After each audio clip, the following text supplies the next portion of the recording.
Napoléon Bonaparte, premier consul actuel de la République et empereur des Français. Article 2 de la Constitution de l'an 12.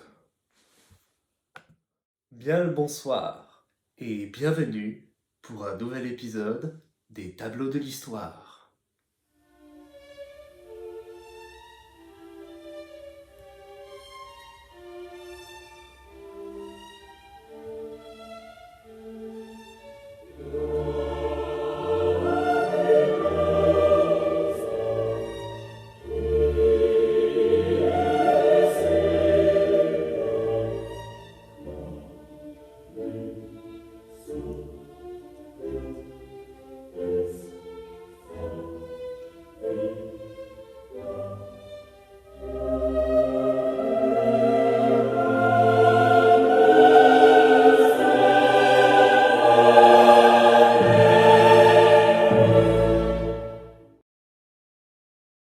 Nous le savons tous, le 2 décembre 1804, à Notre-Dame à Paris, Napoléon Bonaparte s'autoproclame empereur des Français, de manière symbolique, dans une cérémonie que l'on qualifiera de fastueuse. Mais essayons d'aller un peu plus loin, et intéressons-nous plutôt à cette question.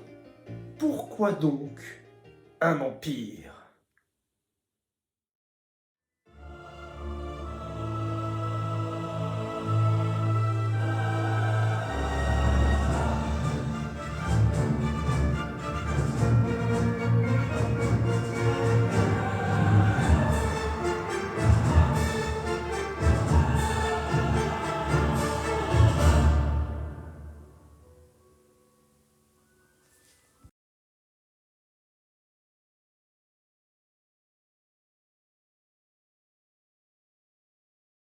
Ce sera l'occasion de comprendre toutes les petites références subtiles ou moins subtiles dont fait preuve l'Empire napoléonien pour se légitimer dans le temps long de l'histoire de France. Et pas que.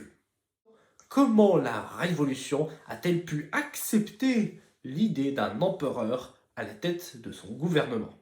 Nous répondrons à toutes ces questions dans cette grande vidéo qui sera l'objet pour moi d'approfondir un peu plus le sujet que d'habitude, me permettant dès lors de pencher un peu plus ma chaîne sur l'étude des sujets napoléoniens qui trouvent en fait leur place ci et là dans diverses chaînes YouTube, mais sans vraiment avoir de chaîne, on va dire, spécialisée dans le domaine. C'est bien dommage. Je vous invite par ailleurs à venir me suivre sur mon compte Instagram si vous êtes alors un intéressé des sujets napoléoniens, quelqu'un qui veut suivre ce qui se passe sur la chaîne, ou encore si vous voulez me proposer quelconque projet, du moment que ça a un rapport avec l'histoire militaire et Napoléon évidemment. Bref, sur ce, je vous souhaite un très bon visionnage.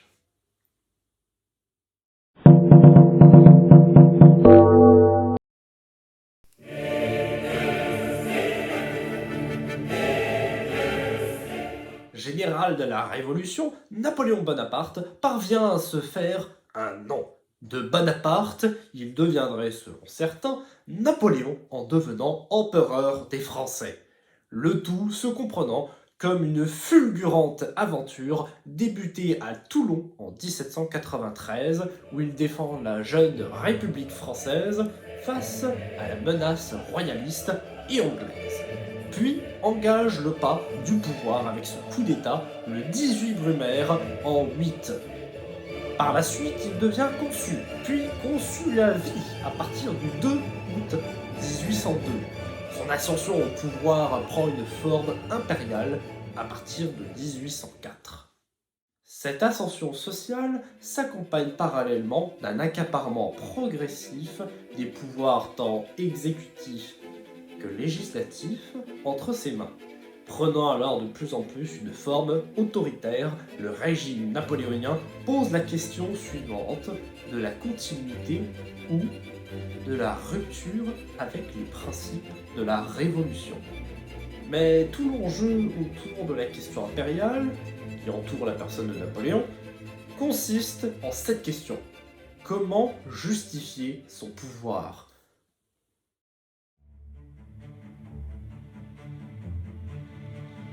Aujourd'hui, nous allons devoir faire un peu de gymnastique de l'esprit, puisqu'il n'y aura pas un, ni deux, mais bien trois tableaux.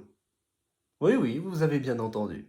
Ne vous en faites pas, on arrivera quand même à les différencier entre les trois. Et puis de toute manière, j'ai fait en sorte que ce soit le plus compréhensible possible. Et pourquoi trois? Eh bien tout simplement pour comparer les œuvres entre elles et discerner au mieux possible tout l'intérêt de la question évoquée précédemment.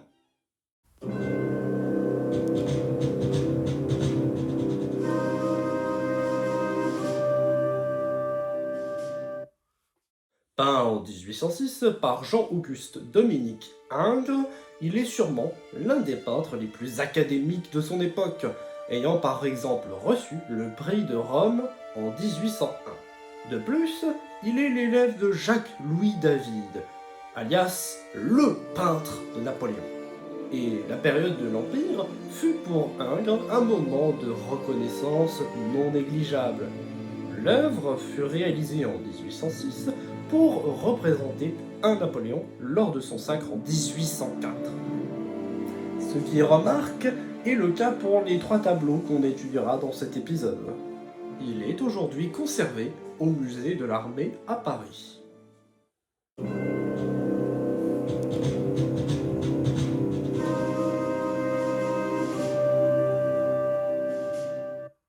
Peint en 1805, le baron Gérard François fait partie des plus grands peintres de l'Empire, puis de la Restauration sous Louis XVIII et Charles X.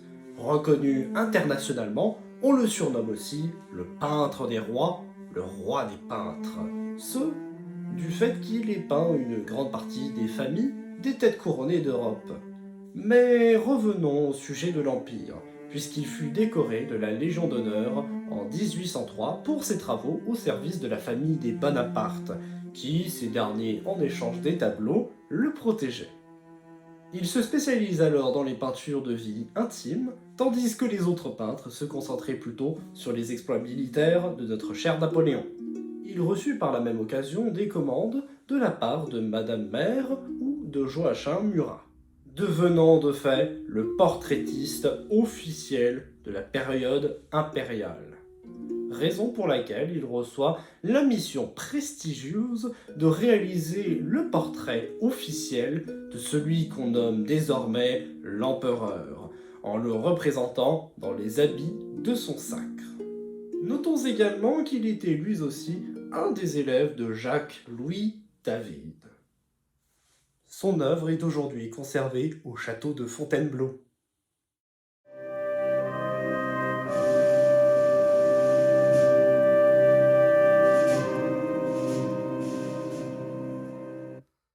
Peint entre 1804 et 1815 par Dufay dit Casanova Alexandre. Je pense qu'on va juste l'appeler Alexandre pour le reste de la vidéo, ça va être un peu compliqué. Et pour ne rien changer, il est lui aussi l'un des élèves de Jacques-Louis David. Bon, malheureusement, il n'eut pas le même succès que les autres peintres de cette vidéo. Alors on peut pas tous gagner. Le tableau est aujourd'hui conservé au château de Versailles. Maintenant que les présentations sont faites, nous pouvons vraiment nous intéresser au cœur de la vidéo. Et pour cette dernière, nous allons diviser la vidéo en deux grandes parties. L'une s'intéressera plutôt aux symboles utilisés par la propagande impériale. Ici, nous utiliserons grandement les tableaux du jour. Ensuite, nous questionnerons en profondeur la raison pour laquelle Napoléon décide de transformer le régime consulaire en un retournement de situation et construire les bases de ce qui devient le premier empire français.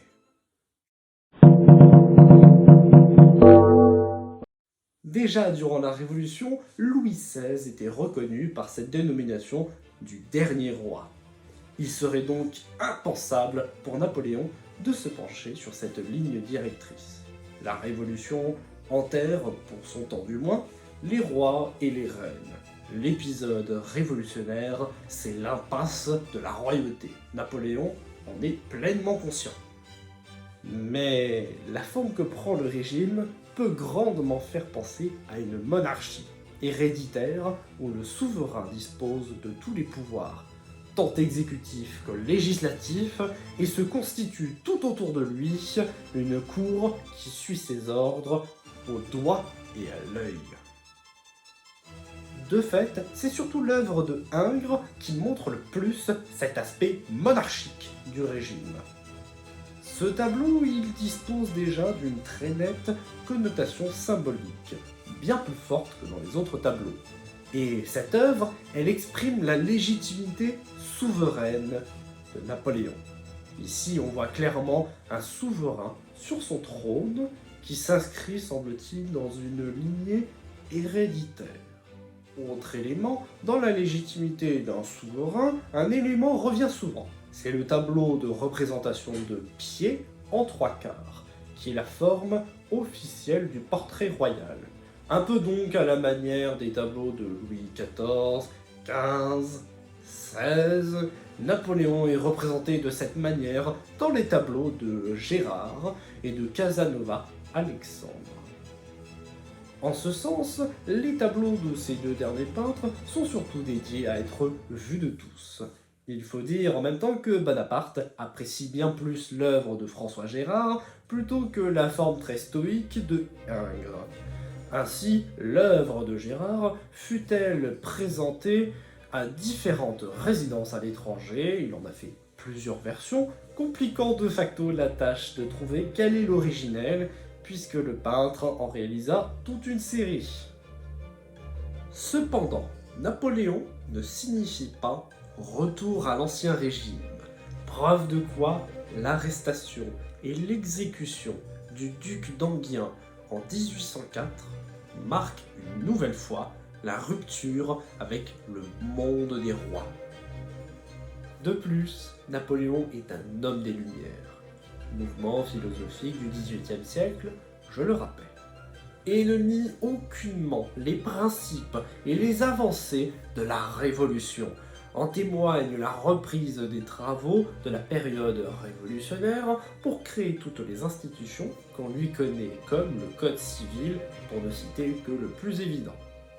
Ajoutons par ailleurs que les monarchistes sont eux-mêmes des opposants au régime napoléonien de manière assez récurrente. La solution est donc de se tourner vers une forme impériale du régime, avec cet espoir infime de rallier les monarchistes à la cause napoléonienne. Spoiler, ça n'a pas marché.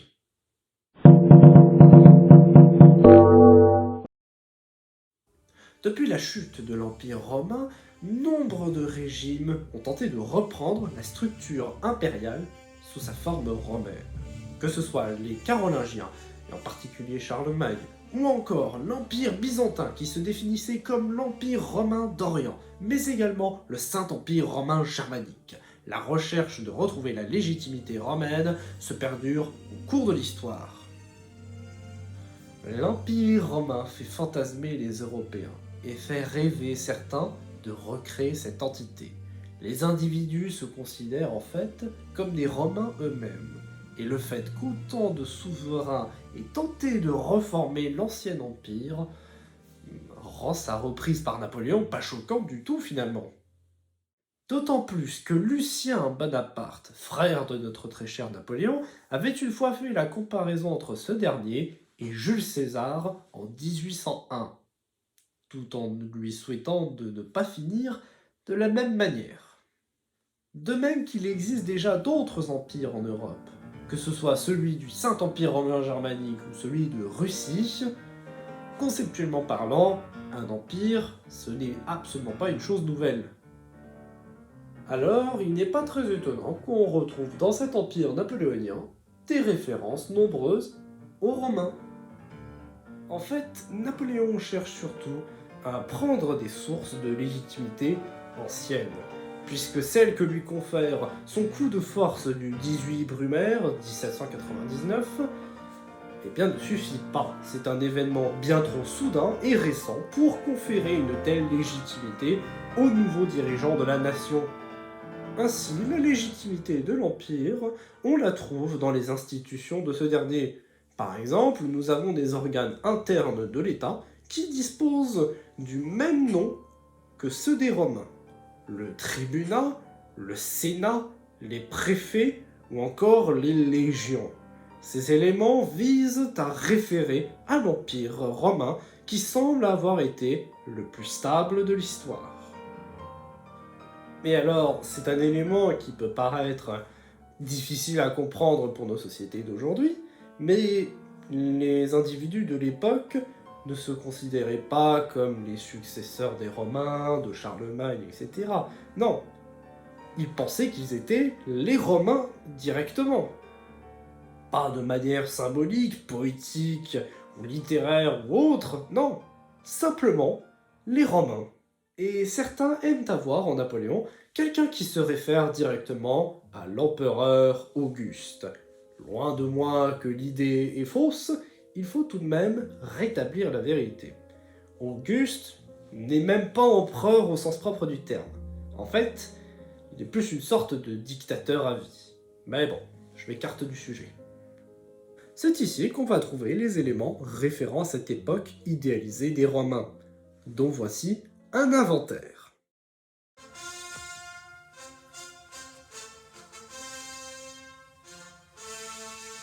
Directement tiré de l'histoire romaine, l'aigle est LE symbole militaire par excellence. Il était autrefois l'animal phare des légions de Rome, prôné pour sa puissance, son agilité et sa prise de vue aérienne, essentielle à la compréhension du champ de bataille. C'est donc l'animal parfait pour définir la fougue de Napoléon et de son régime. À la base, l'aigle, c'était l'idée de Emmanuel Crété, conseiller d'État de Napoléon, même s'il avait pensé aussi à d'autres animaux auparavant, comme le lion ou l'éléphant. Mais ces derniers sont finalement abandonnés par le décret du 10 juillet 1804 afin de mettre l'aigle sur son sceau officiel. L'aigle, figure de proue de la Grande Armée et point fort de l'instauration de l'Empire. L'aigle, depuis l'Empire romain, c'est la figure de la victoire militaire. On reprend le rôle alors des aquilifères, qui étaient, durant la Rome antique, les porteurs de l'aigle impérial. Chez les Romains, l'aigle était l'emblème animal le plus important. Bien sûr, il existait aussi d'autres animaux comme la louve ou le sanglier, mais rien d'égalé en termes de symbolique l'aigle. Les légions disposaient chacune de leur aigle, accompagnée de la numérotation de leur légion. Et sa perte signifiait la honte, le déshonneur, et devait donc se suivre d'une tentative pour le retrouver coûte que coûte.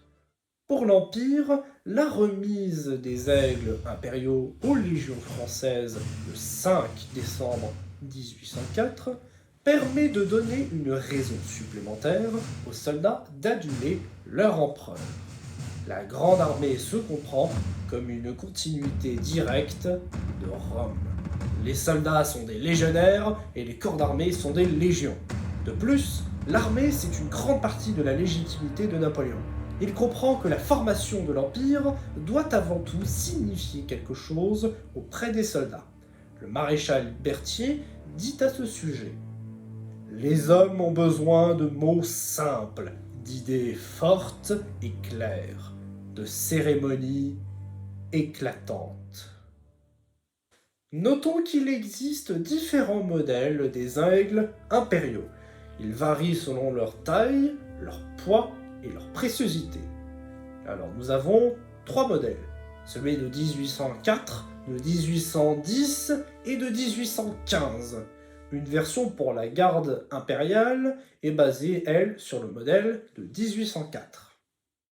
L'aigle, symbolique soutenant la légitimité du régime impérial. L'aigle, vous l'aurez compris, dans la symbolique historique, c'est pas rien. Notez sa présence dans moult royaumes et empires de l'histoire. Bien sûr, les Romains, puis ensuite les Byzantins, le Saint-Empire romain germanique, la Pologne-Lituanie, l'Empire russe, l'Autriche, et ensuite la Prusse. Bref, les exemples sont très nombreux et la reprise de cet emblème millénaire par Napoléon n'a absolument rien d'anodin. Et si nous revenons sur les 3 tableaux de ce jour, nous pouvons faire une sorte de petite chasse aux aigles. Ici, l'aigle, nous le trouvons sur chaque accoudoir du trône doré, mais également sur le tapis posé au sol sur lequel est posé ce trône, et enfin sur le bas du fourreau de l'épée de Charlemagne. Chez le baron François Gérard, nous le voyons sur le bout du sceptre de pouvoir porté par Napoléon, de même que sur le tableau de Dufay Casanova Alexandre, qui est très similaire. Le pourpre, c'est la couleur de l'Empire romain, de ses aristocrates et surtout de ses familles impériales. On retrouve cette couleur dans le tableau du baron Gérard, qui représente le grand habit du sacre de Napoléon dans une couleur pourpre. Même si, de manière générale, on retrouve la couleur dans l'ensemble des 3 tableaux. Nous entrons donc, encore une fois, dans la symbolique, puisque le tout se distingue de la forme traditionnelle de l'Ancien Régime qui privilégiait le bleu.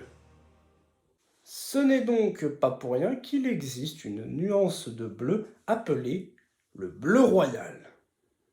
Désormais, le pourpre fait pleinement référence à l'Empire romain et enfonce les racines idéologiques de ce nouveau régime. La couronne de laurier est héritée de l'iconographie antique. Et pour ce qui est de sa représentation dans les œuvres d'aujourd'hui, c'est pas très compliqué.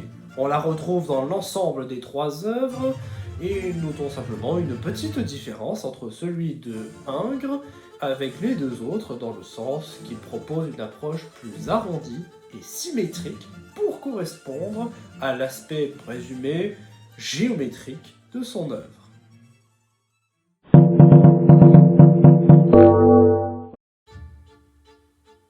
Dans une partie précédente, nous avons écarté la piste d'une reprise de la monarchie et évoqué les références grandiloquentes de l'Empire romain. Mais, comme le dit Napoléon en 1799, je n'ai pas succédé à Louis XVI, mais à Charlemagne.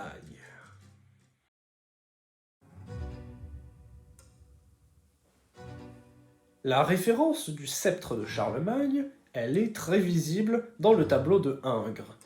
Dans ce dernier, on y voit Napoléon portant le sceptre de Charlemagne, dont une figure miniature orne le bout.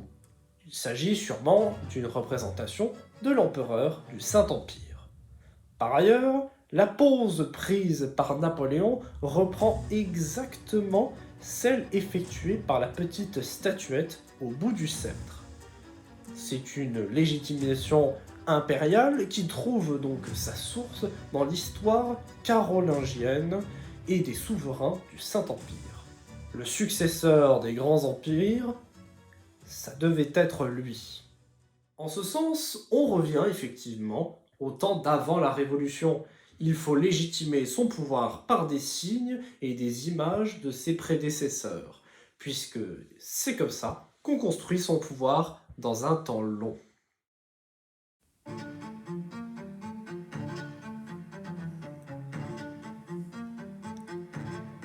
Comble de la reprise des signes de légitimité, on trouve la légendaire épée de Charlemagne, joyeuse, aux côtés de Napoléon. À nouveau, dans le tableau de Ingres, on trouve cette épée qui ici est très ornée pour aller avec l'ensemble du costume du sacre porté par Bonaparte. Et si on s'y penche d'un peu plus près, on aperçoit un aigle impérial sur le fourreau.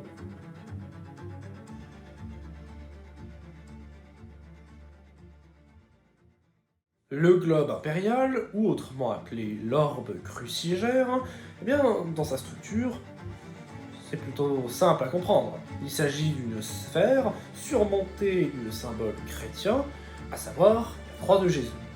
Cette croix est, depuis le Moyen-Âge, symbole d'autorité. Et est-ce que la sphère représente le monde, la Terre? Eh bien, pas tout à fait.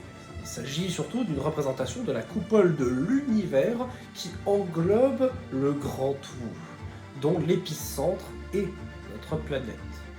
On retrouve cet orbe dans la plupart des sacres monarchiques européens, avec toutefois une plus grande représentation du côté du Saint-Empire. Lors du sacre du 2 décembre 1804, l'orbe fut apporté par le maréchal Berthier et remis entre les mains de Napoléon. Le pape Pie VII fait par ailleurs une bénédiction toute particulière pour ce globe. Recevez ce globe, symbole de la puissance suprême qui vous est confié par le Créateur de toutes choses. Et soyez au milieu de votre peuple, le ministre de Dieu, pour opérer le bien, afin que celui qui vous élève au-dessus du reste des mortels sur la terre accorde à vos vertus une récompense éternelle dans le ciel. Et pour faire transition avec la prochaine partie, il faut savoir que ce globe est une sorte de rappel pour le souverain, que son autorité vient du ciel et qu'il est le représentant légitime du Christ sur terre.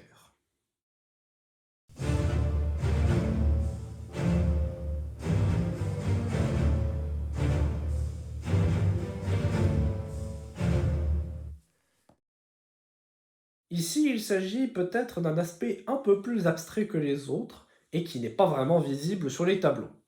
Pour le comprendre, il faut donc remonter à la politique menée par Charlemagne lui-même.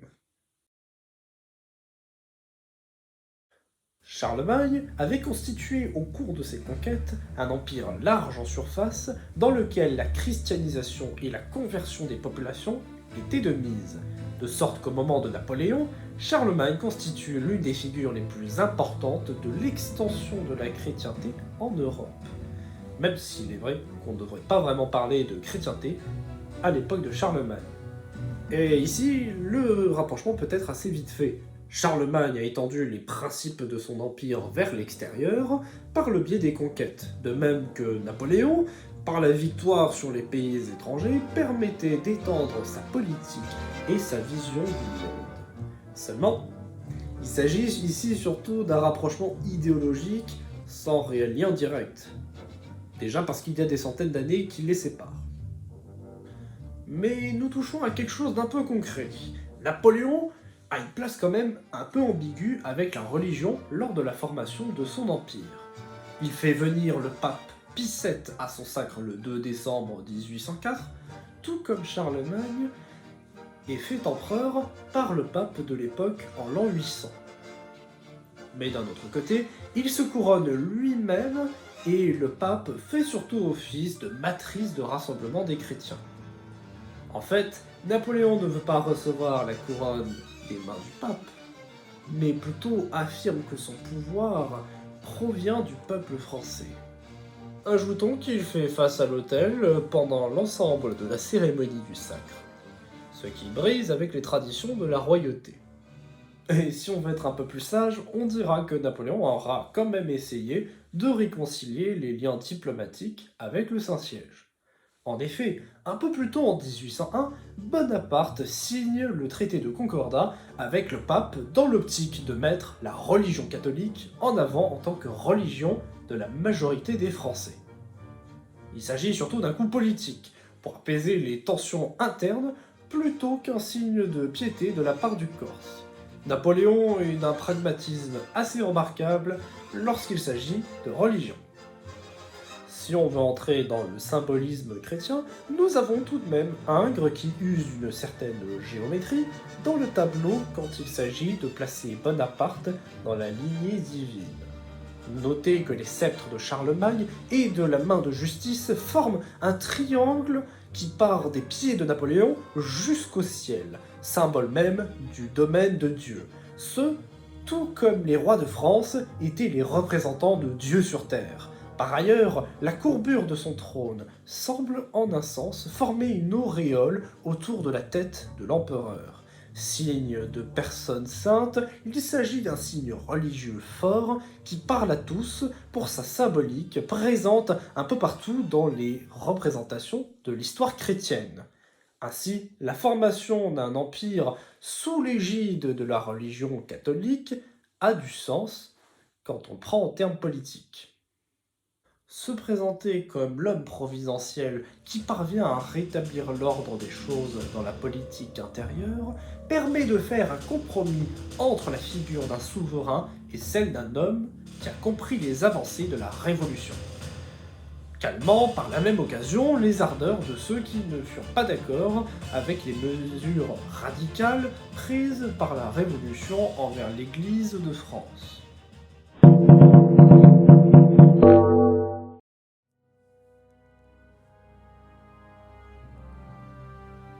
Si on parle du Premier Empire, l'un des insignes les plus représentés, hormis l'aigle impérial, est sans aucun doute l'abeille.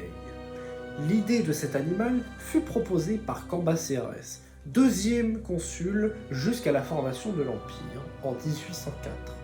En effet, il pensa la symbolique de la manière suivante. Bonaparte est comme la reine d'une ruche, figurée par la société d'Empire. Dans la symbolique, l'abeille symbolise aussi l'immortalité, puisque s'agissant du plus ancien emblème connu par les rois de France. Cet emblème, on le retrouve sur l'ensemble des tableaux. Et cette abeille, elle est présente sur les grands habits de soie rouge du sacre. Elle fait référence à Childéric Ier, roi des Francs, qui usait grandement de cet animal en tant qu'emblème royal. Il était lui-même le fils de Clovis, soit le premier roi converti au christianisme, permettant donc à Napoléon de faire le lien direct entre lui et les premiers rois chrétiens de ce que l'on considérait alors comme la France.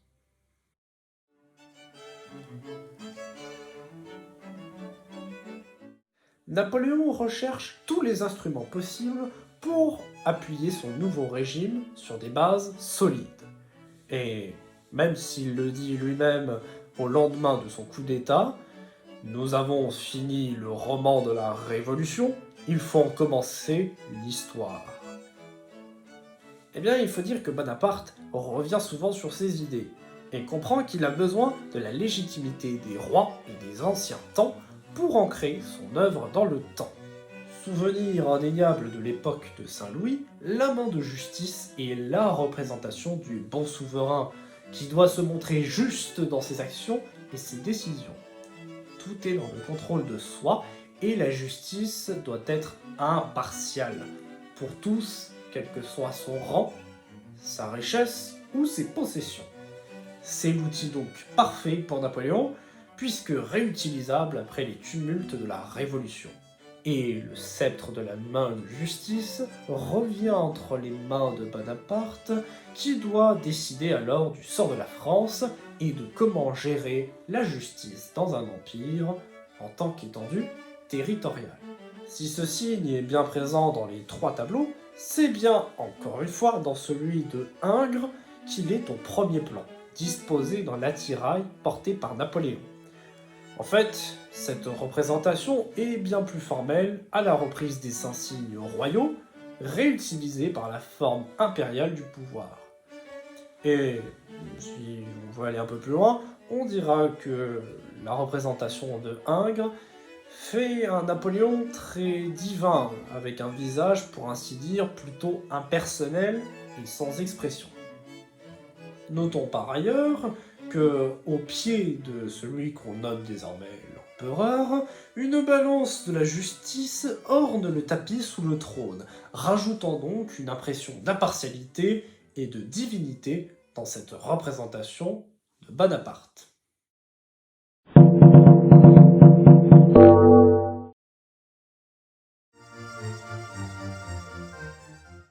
Venons-en finalement, un empire.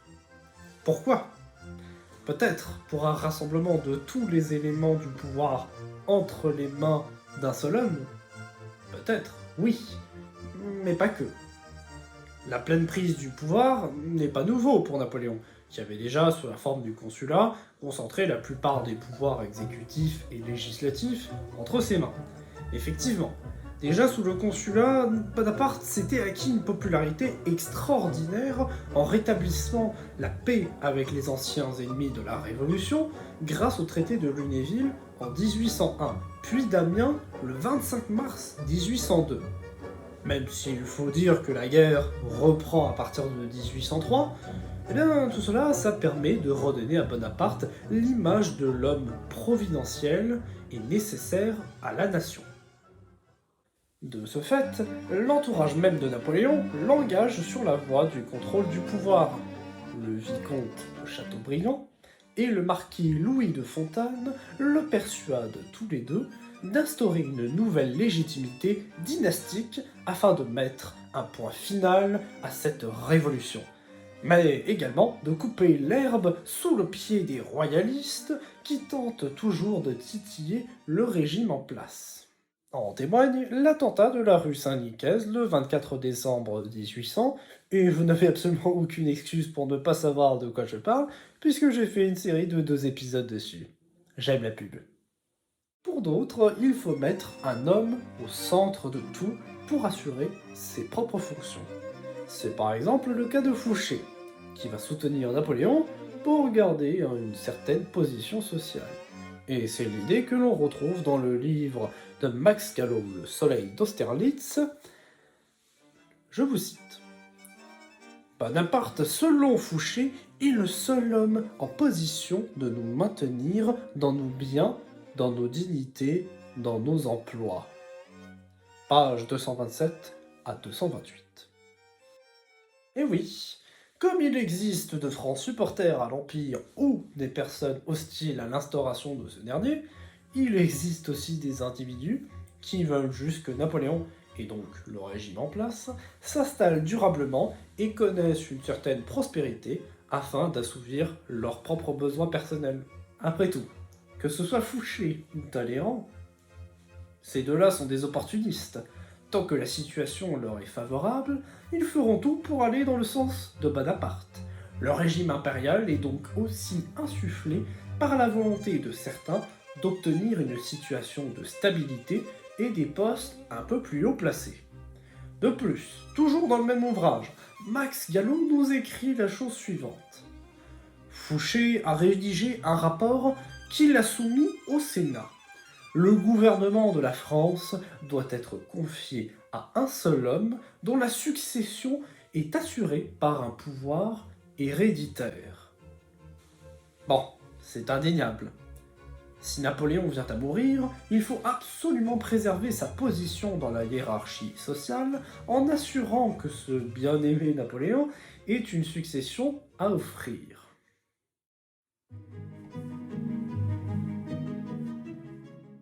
La Révolution française, c'est le moment de la mise en place de constitutions. On en compte pas moins de 5 entre 1791 et 1799. Et c'est de cette manière, en fait, que l'on parvient à comprendre, donc d'un point de vue institutionnel, à délimiter les périodes entre elles durant toute la période révolutionnaire impériale. Et lors de la proclamation de l'Empire, le 18 mai 1804, le tout s'accomplit par le respect des lois écrites, en plaçant Napoléon à la tête d'un État impérial. Et c'est par la constitution de cet an 12 que l'Empire est officialisé. C'est le Sénat qui en rédige le contenu, en se référant grandement sur la constitution du consulat. Ainsi, le 3 mai 1804, c'est bien le Sénat qui accepte à la très grande majorité de changer la constitution pour former un gouvernement impérial et héréditaire. Donc, c'est bien par le pouvoir des chambres que Napoléon acquiert sa légitimité de l'Empire. Se forme alors une commission de 10 membres qui aura comme tâche d'examiner en quelque sorte le projet de constitution. Le travail d'examen commence le 11 mai. Puis, le 18, on observe le projet qui est alors approuvé par le Sénat. Chose non négligeable, cette constitution et l'Empire en général sont approuvés auprès de tous par un plébiscite lancé le 6 novembre 1804. Ce n'est pas la première fois que Napoléon use de cet outil de communication pour faire approuver ses projets de loi. En effet, il l'avait déjà utilisé en 1799, lors de son coup d'État, ou alors en 1802, pour la mise en place du consulat à vie.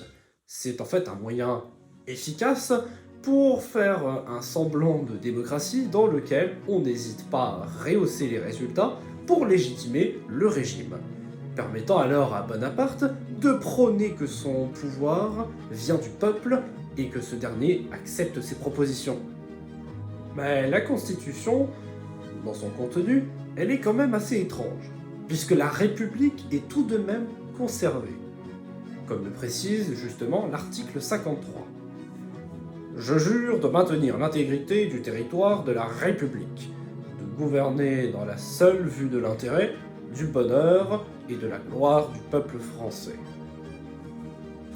Et c'est peut-être en cela que l'on peut comparer Napoléon avec Auguste durant l'Antiquité, puisque certes, ce dernier pose les bases de l'Empire romain, mais ne change en rien le fait que la République est toujours conservée, créant ainsi une certaine ambiguïté de régime qui s'embriquent l'un dans l'autre, mais en même temps sont opposés.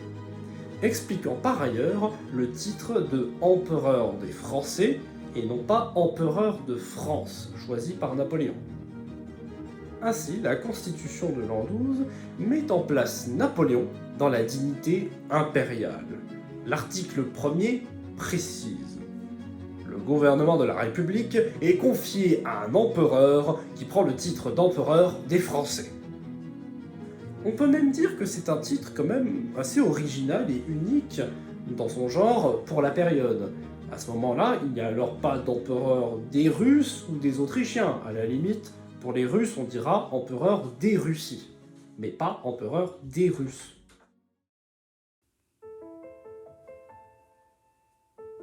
Il va alors former autour de lui une cour personnelle, un peu à la manière du temps des rois. La nomination des maréchaux d'Empire se fait par ailleurs le 19 mai 1804, soit le lendemain de la proclamation de l'Empire. Il nomme alors le maréchal Duroc grand maréchal du palais. L'Empire devient même bien plus prédominant que la République. En effet, petite anecdote, Bonaparte réprimanda le maréchal Brune quand ce dernier signait ses actes officiels au nom de l'armée française et non au nom de sa majesté impériale. Les penchants républicains du maréchal Brune posent donc problème à Napoléon. Dans la même veine, le futur maréchal d'Empire, Laurent de Gouvion, marquis de Saint-Cyr, ne fut pas favorable à la création de l'Empire, ce pourquoi Napoléon l'écarte quelque temps. Ainsi, la divinisation impériale, c'est aussi un esprit d'être politique et personnel qui ne plaît pas à tous. Ajoutons une petite pensée. La légende de Napoléon, elle s'est faite par les armes. Et en effet, la grande victoire d'Italie par Napoléon pouvait faire de ce dernier le prochain dirigeant de la France. Mais pour combien de temps? Les souvenirs des victoires s'effacent et les généraux hésitent du pouvoir de Bonaparte. Et il fallait absolument en finir avec les dictateurs politiques. Bonaparte devait donc se battre pour conserver son propre pouvoir. Et pour exprimer ce combat de Napoléon pour conserver son propre pouvoir, je vais utiliser les excellentes paroles de Monsieur Thierry Lenz. Il mena son combat contre les généraux qu'il isola dans les ambassades ou des commandements éloignés, contre des idéologues qu'il confina au tribunat, contre les chambres qu'il isola avec la réforme de 1802, contre les royalistes aussi, qui pensaient que la stabilisation du pays ouvrirait la porte au retour d'une royauté apaisante. Dans ces mots de l'historien, nous comprenons que Bonaparte est un fin stratège politique qui parvient à manipuler l'opinion en éloignant les plus dérangeants, mais aussi en étant le maître complet de toutes les idées qui se diffusent à Paris. Rappelons par exemple pour le cas des royalistes que le complotiste Georges Cadoudal fut recherché, traqué et finalement ce dernier finit quelque peu étouffé par les cordes de la justice napoléonienne en 1804. Comble de tout, c'est la création de l'Empire qui redonne un second souffle aux espoirs des plus récalcitrants. La gloire n'est plus que militaire ou institutionnelle, elle est désormais héréditaire et s'inscrit dans le temps long avec des symboles forts comme nous l'avons vu dans les différents tableaux d'aujourd'hui. En somme, Bonaparte au moment du consulat, c'est l'héritier de la Révolution, le grand conquérant, le réformateur et le pacificateur. Il s'octroie une reconnaissance sans égale à partir de 1802, le faisant alors passer pour l'homme providentiel de la situation et donc le place déjà sur le chemin de la divinisation impériale. Et ce maintien d'un pouvoir fort, il se fait évidemment par le contrôle de sa propre image. Napoléon compte parmi ses qualificatifs comme étant le maître absolument incontesté de la publicité d'État. C'est justement dans ce format des tableaux de l'histoire que nous pouvons évoquer la force propulsée par les œuvres lorsqu'il s'agit de faire apparaître un élément aux yeux de tous.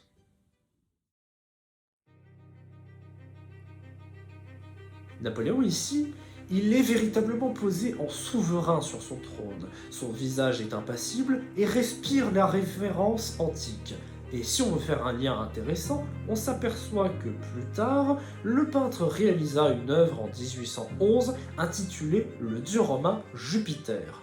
On peut alors vraiment intercaler Napoléon avec le dieu romain.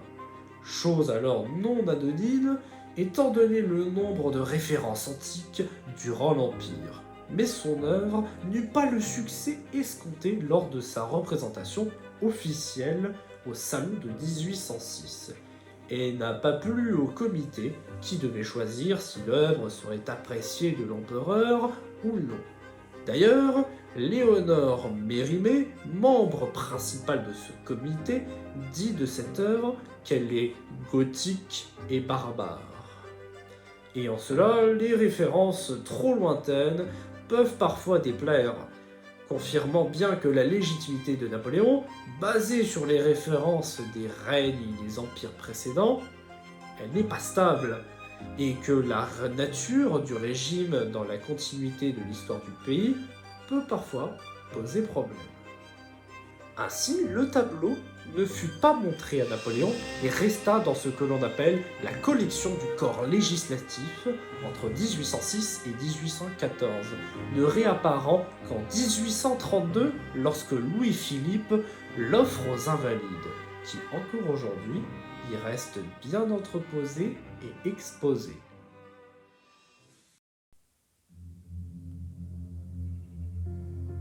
Dans le tableau du baron Gérard, Napoléon n'est plus cette figure divine et absolue. Mais j'aimerais surtout souligner un point intéressant. Lorsque l'on compare les trois portraits de ce sujet, on constate assez aisément que le plus réussi au niveau de l'expression du visage est sans conteste celui du baron Gérard. Il faut dire que ce dernier avait réalisé de nombreuses commandes à la famille Bonaparte et était le portraitiste officiel de l'État. Mais, plus étonnant, Napoléon ne posait jamais pour ses peintres. Alors, en un sens, le succès de représenter Bonaparte en est que plus amplifié pour le baron Gérard, qui parvient à trouver un bon équilibre entre le sacré et la réalité. La pose de Bonaparte est ici la même que sur le tableau de Alexandre Casanova, mais ce dernier ne parvient malheureusement pas à rendre le même rendu que celui de Gérard. Le trait est quelque peu maladroit et parfois un peu moins expressif, mais il n'en reste pas moins excellent.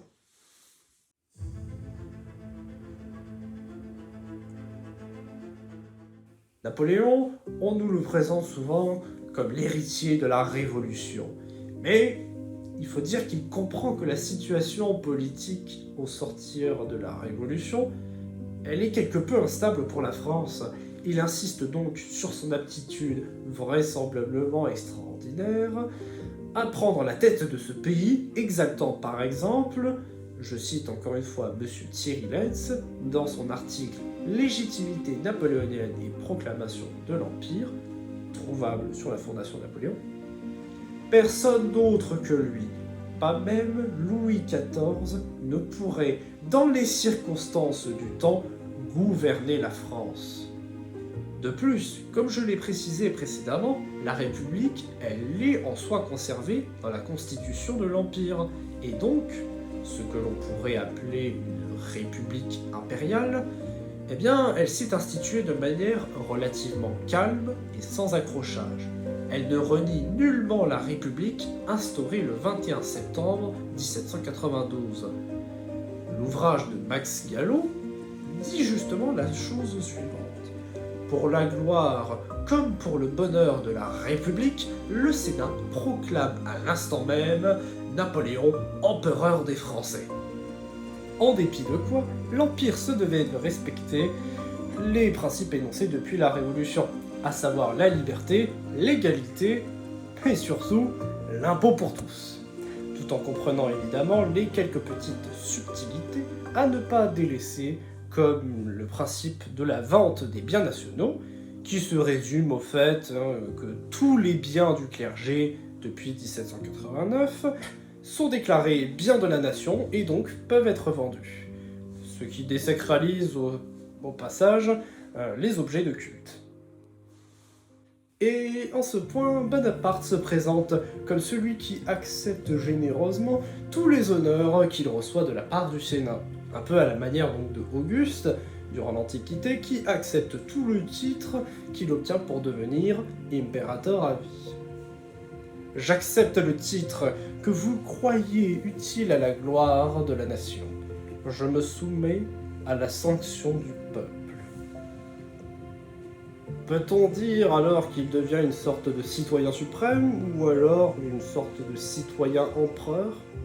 Tous les principes révolutionnaires chers à la nation sont ainsi acceptés par Napoléon, qui jure cette fois-ci pour le peuple dans la cérémonie du sacre du 2 décembre 1804 par le biais du serment constitutionnel. Je jure de maintenir l'intégrité du territoire de la République, de respecter et de faire respecter les lois du Concordat et la liberté des cultes, de respecter et faire respecter l'égalité des droits, la liberté politique et civile, l'irrévocabilité des ventes des biens nationaux, de ne lever aucun impôt, de n'établir aucune taxe qu'en vertu de la loi, de maintenir l'institution de la Légion d'honneur, de gouverner dans la seule vue de l'intérêt, du bonheur et de la gloire du peuple français.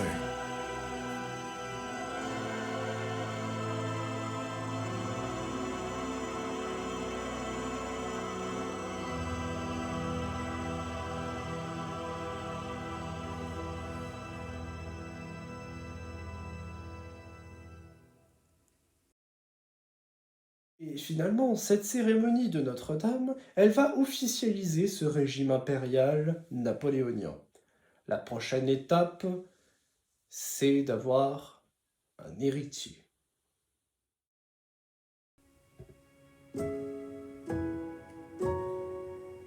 Et nous nous retrouvons une nouvelle fois pour une conclusion d'épisode.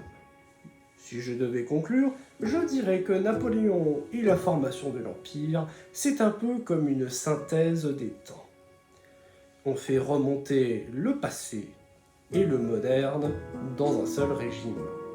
La légitimité de Napoléon, eh bien, elle s'est construite évidemment par ses faits d'armes, ses victoires et le respect des principes avancés de la Révolution, mais également d'une divinisation impériale montante, qui reste tout de même à limiter dans ses effets sur la population, car les oppositions au régime, eh bien, ça existe encore, et beaucoup voient surtout dans ce régime impérial et napoléonien un moyen de stabilité et de disposer d'une certaine place dans la hiérarchie sociale. En témoigne véritablement le cercle rapproché de Napoléon. N'oublions pas la portée révolutionnaire de ce projet. En effet, Napoléon, en accord aux références du passé, est également l'héritier de la Révolution. En témoigne, par exemple la présence du grand collier de la Légion d'honneur, présent sur chacune des représentations artistiques d'aujourd'hui. De même, dans l'ensemble de ces peintures, eh bien, ces tableaux peignent le même homme, mais tous ne le représentent pas de la même manière. Ingres se veut bien plus formel et rigide, voyant en Napoléon une figure plus idéologique que représentative de la réalité, comme c'est le cas avec plutôt Casanova et le baron Gérard. Nous pouvons même avancer que cela est relativement révélateur de la nature du régime napoléonien. Tantôt autoritaire et basé sur l'adulation du chef, tantôt un régime réformateur et synonyme de progrès. Voilà donc des mots qui vont conclure cet épisode, que dis-je, ce projet. Ces mois de recherche, de montage et de tournage, j'espère, vous auront plu. Je voulais vous remercier finalement de me suivre, de me regarder, d'apporter un peu d'importance évidemment vis-à-vis de ce que je fais. Et simplement, merci. Et finalement, n'oubliez pas cette petite formule un peu magique, que l'histoire soit avec vous, aujourd'hui